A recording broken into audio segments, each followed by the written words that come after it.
This is tape 4 of the Mr. Samuel Rosenzweig interview. So you were telling me how you were rounded up after you had decided you didn't want to be a burden on those people anymore. What happened from there? I was from off the street. I was picked up by I don't know how they knew to identify me, but they had a good eye for it, I suppose. I was rounded up and I was taken to the basement there where they had locked an exit. There was an entrance to that basement where they locked you in from the room where they were, the police, and there was also a door to the outside, like from a cellar. You have a door out, which was locked in, that nobody should go out. I had my tools with me, some of the tools. I was rounded up, and who do I find there? My brother, Yakov, the one that I said previous that jumped after wanting to go back to his wife. And we got together. And there were a lot of people in there. I would say about 50, 60 people in that basement there, a big basement, and waiting for being shipped up. My brother was that is the brother that beat up some of the Poles. He was very strong, and I was pretty strong too. I was already a man then. He says, we have to get out. I said, how? We have to get out. He had his wife and child. You can see the determination. We have to get out. He wasn't ready to go. Anyway, I had a hand drill. You know those hand drills that you have, not the one that you turn, a hand drill where you turn out to make a little hole for an entry in order to put a screw in or whatever. One of those, and I started, so he went with me towards that door leading out from the other end. And he says, give it to me, or I did it, I don't remember who he says. One was protecting with the back, and the other one in the other hand were drilling around where this was fastened to weaken the wood. It was wood, wooden door, wooden frame. And when it was ready to be blown off, like with a thrust, with a hit, we were decided ahead of time that we will break out and we'll run as fast as we can because they will chase us, probably, right away. But to try to get away, and I should follow him because he had his wife and his child at the place. I don't remember the address or place. We did that. We broke out, and we ran, and the police was chasing us. They couldn't catch up with us. They didn't fire their guns at you? No guns, no nothing. We didn't have nothing. We had nothing. The police didn't fire their guns? They didn't have guns. Okay. The police, our police didn't carry guns. All they carried is sticks to beat, but no guns. So we arrived at the place where he was staying, paying money there. My brother had a lot of money. And and I came up. His wife was there with a child, and my brother. He loved his wife very much. I know that he will not go to the camp because I said to him in the cellar, maybe we have to go to the camp, so we go to the camp. He says, no, I'm not going. I have to go back to my wife. To make it short, from there I stayed there a short time. Not even a night, I think. I could see I'm a burden to them. That they are trying to survive and they don't need me as additional baggage. That's how I felt. I don't say, God forbid, that my brother felt that way. The wife, I don't know. But I felt that way. That's what's important. So what happened next? So I said, I am going. He says, no, you have to stay. Where will you go? I say, I will go. I will go. I know where to go. He cried. He walked me a little piece. He put some money into my pocket. And we said goodbye. Ever since, I never, of course, seen him. Walking, I ran into a friend. Not a friend, an older brother of my friend, which was about 3-4 years older than I was. His name was Schatzker, Vromek Schatzker. And I walked over to him and I say, oh, you. So he says, oh, like he didn't know I exist. I didn't know he exists. We're here. he says, I say, what we going to do? So he says, we'll be together, we'll see what can we do. So he tells me, he heard there's in Montreal, there's a basement that some of the tough Jewish boys from Chrzanów are living there, and they'll probably take us in. Let's go there. We went there. Of course, they took us in. There was in there. We were the youngest. I was the really youngest. There boys, really mature men of the age, I would say, average of 24 or 25. They were prepared not to give up and not to go to the camp. They took us in. I stayed there for a while. They had a gun. Their history I know, but I'm not going to go into it. There's not enough time on this tape, I suppose, for that. I will just say what happened to me, my experience. On April, that was Pesach, Erev Pesach, that was the first day of Pesach, I went out with my friend for a haircut in Montreal. And the police actually knew that we exist there, but they never dared to attack us. They knew that we will not go easy, that we'll kill them. They had to send the Germans after us, but this, I guess, they didn't feel they want to do at that stage. I don't know what they later did. To make it short, they cut us, me and that boyfriend, Frumek, they cut us, and they took us straight, without taking it into a basement or any parking station. They took us from there straight into that central, Dulac was the name of the place. No, not Dulac.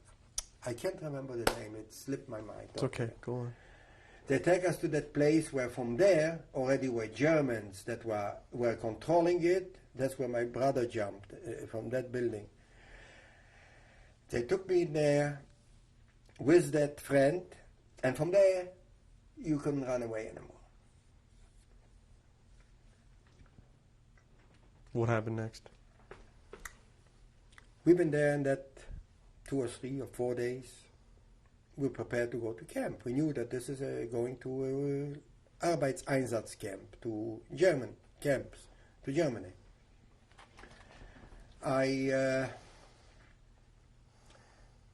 They came, they called him the Loomer because he was hinking. It was a German, a cattle dealer, we called him. He was dealing with human beings who should go to camp, who should not go to camp, who was good for work, who was not good for work.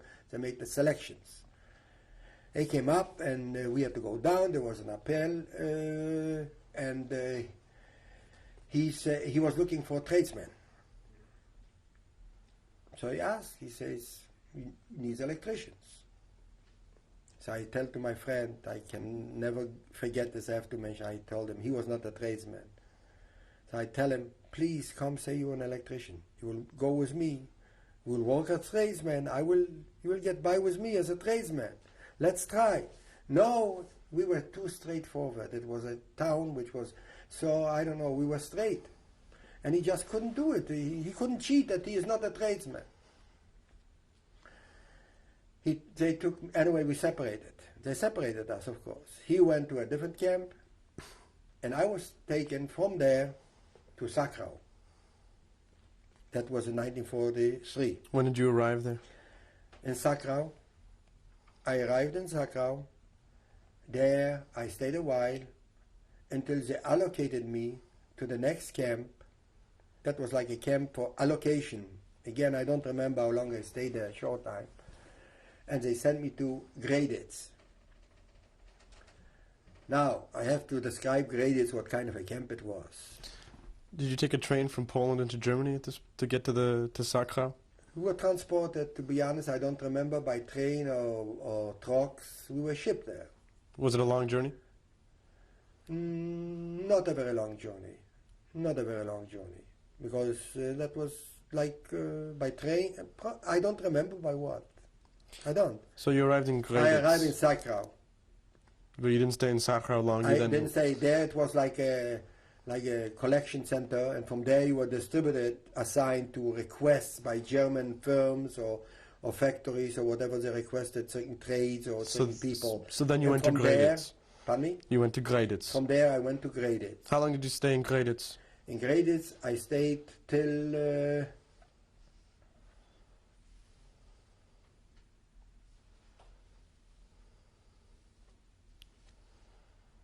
must be I marked 44. And what did you do in Graditz? In Graditz I was assigned to go to work for in Reichenbach. That was Dietrich Werke. Dietrich Werke, that was they were making linens, a Weberei. Weberei, like knitting and fabric making, a very big one. I was assigned there as an electrician. What were the conditions like?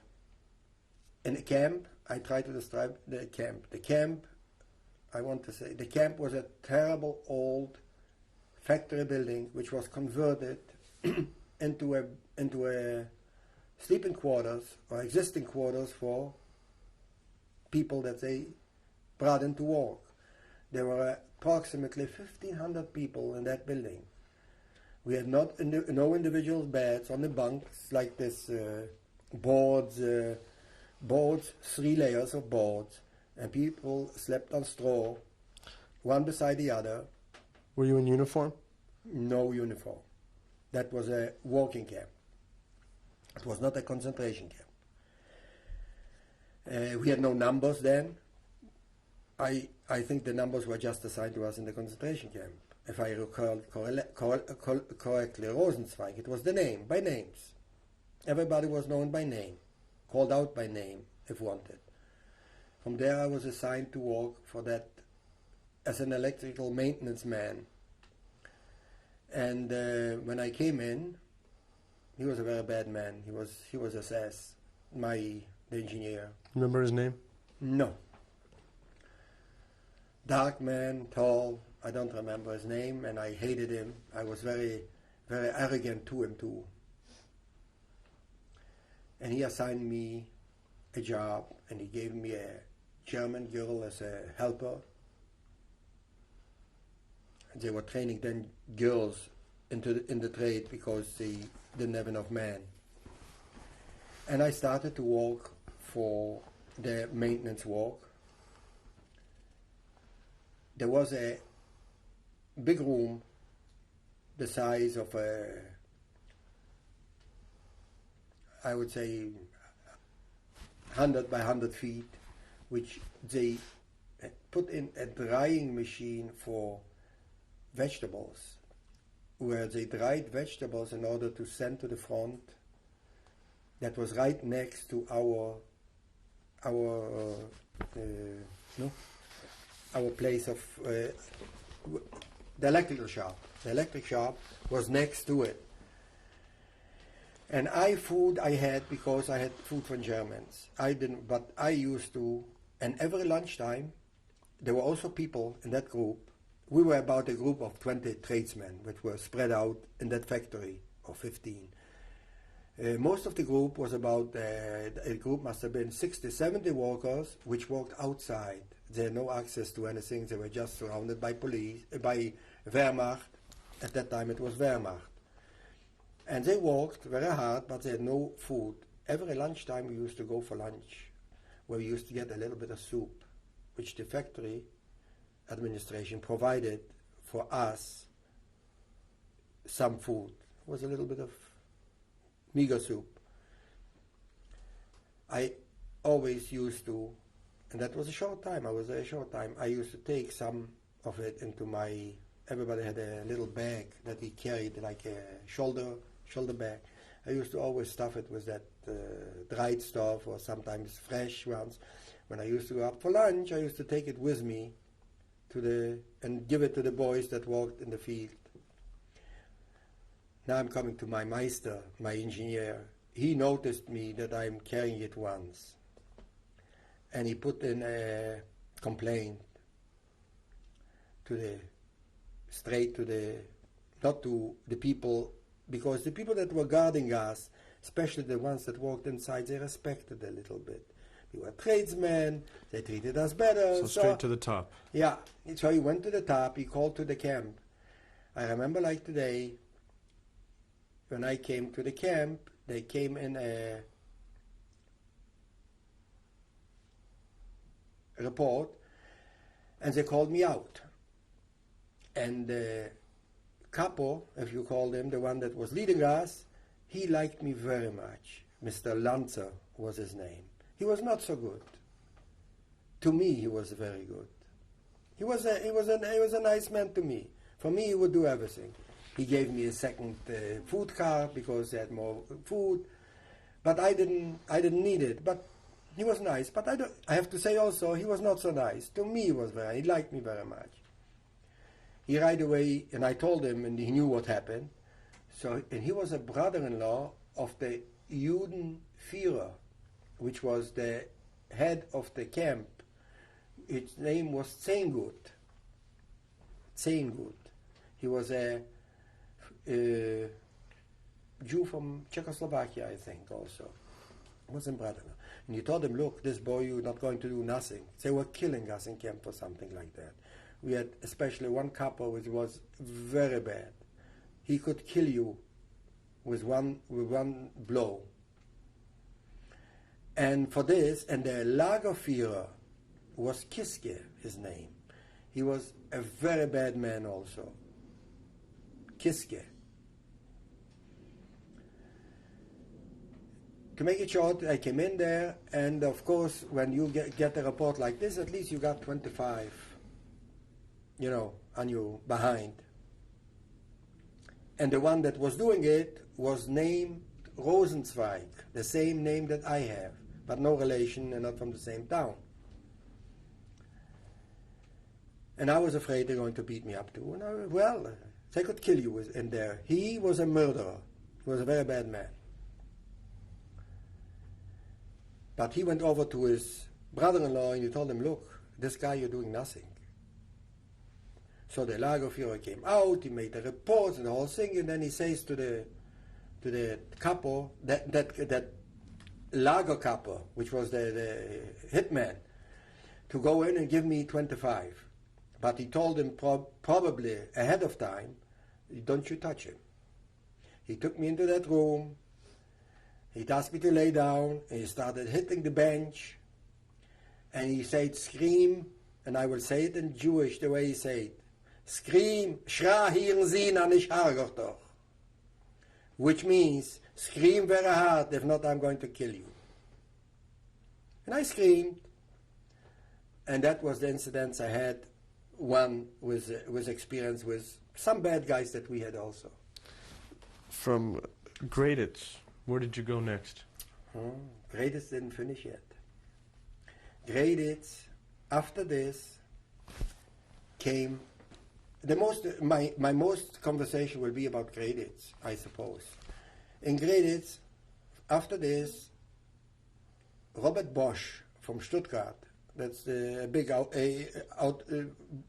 electrical parts firm, opened up a war machinery production division in Bayern, because that was further away from a certain border or for whatever purposes.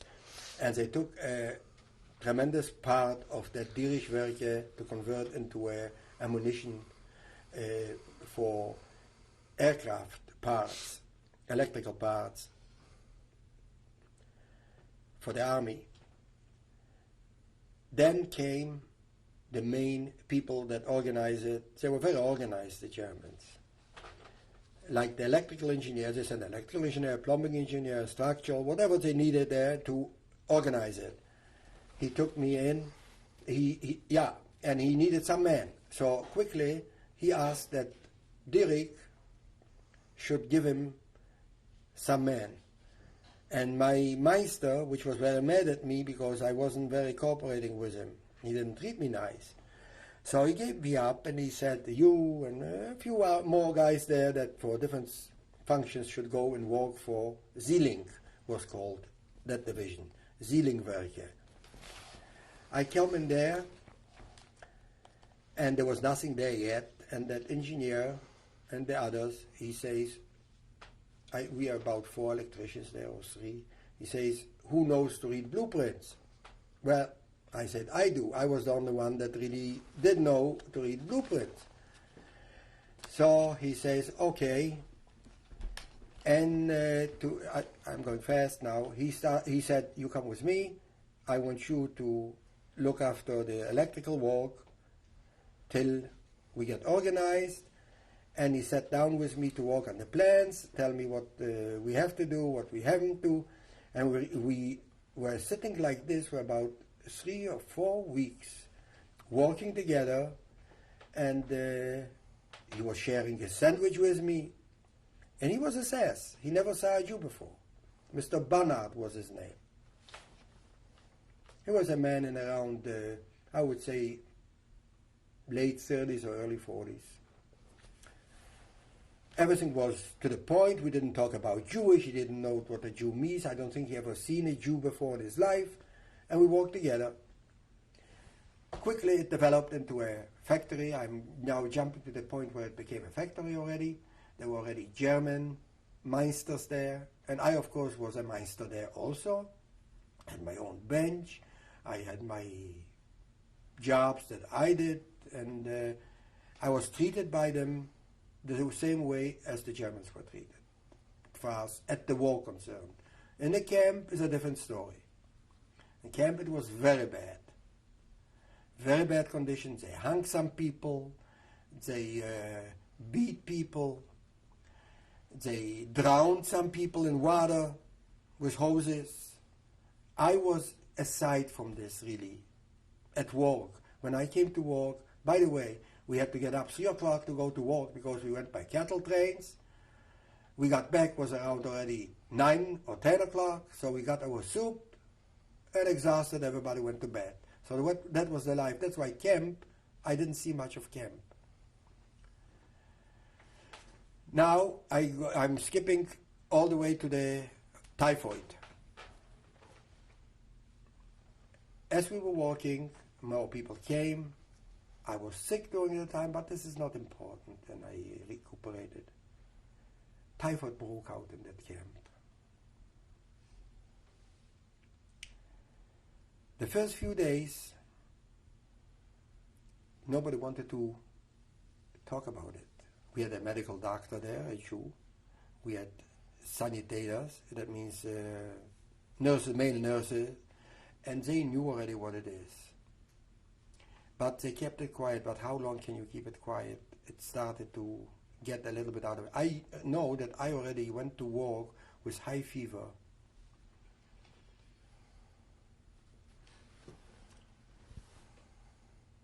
Oh yeah, I have to mention one incident. No, that will come later. Okay. I went with fever to work already. I had a friend that I looked after. He was already very sick. He didn't survive. Adash. He was from Sosnowiec. Very nice boy. He used to sleep with me. I used to have food. He used to get my share with him, my food and so on. Adash. A very nice boy from Sosnowiec. I don't know. He's supposed to look after me when I get sick because he was sick before I was sick. So when I brought stuff from because Germans gave me bread there, and at work I had everything, actually. I had everything at work. At work it was no problem. Some of them were communists, a lot of communists in that area.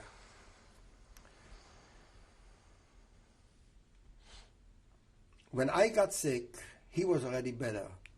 I gave him the food. I said, look after me, now I'm sick and who knows what. I don't know what happened. I cannot say that he didn't look after me because I lost my mind. The fever was so high that there is a blank in my history in the camp. All I know that one of those days when in the camp I'm laying not in my place on the lower level. There were 3 levels, and one of the the male nurses walks by, and somehow I recognized him, and I screamed out, Romek. That's me. In Polish. He looked at me and he walked further. I didn't know nothing. I don't remember even what. Maybe it's a dream, but that's how I remember it. All I know that I was taken from, and I was laying there. At that moment, I know that the one on my right-hand side was dead. On my left-hand or right-hand side, I don't know if it was right or left, one was dead beside me. The other one was out of the camp of 1,500. I think no more than 50 survived. I was one among them. I know that I was taken out of there, taken down by it to the washroom. They cleaned me up. They took me up to another room. I remember the name of the room was number 8. And I was put down on the bed right beside, like if there's a corner where the administrator that looks after the room had a table there. That's where he had his water, he had his food. All you need was water, really, to survive. He took me there and he started to give me water, black coffee. Eat, you couldn't eat anyway. I survived. He took me out of the debts. So when did you actually go to your next place? When I got better, when I got a little better, and it was so verlaust. I don't know if you know what verlaust means. That place, bed bugs. You had so many. When I came to my senses, when I was laying there, all you had to do is move your hand, and you had a handful of them. You were living with them. It was so infested.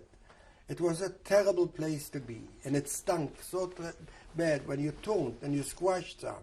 It stunk so badly that it still feels today.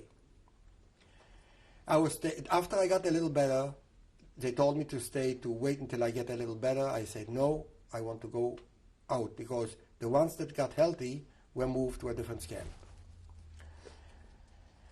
I was very weak. They moved me to another camp, which is Foulbreak. Where's that?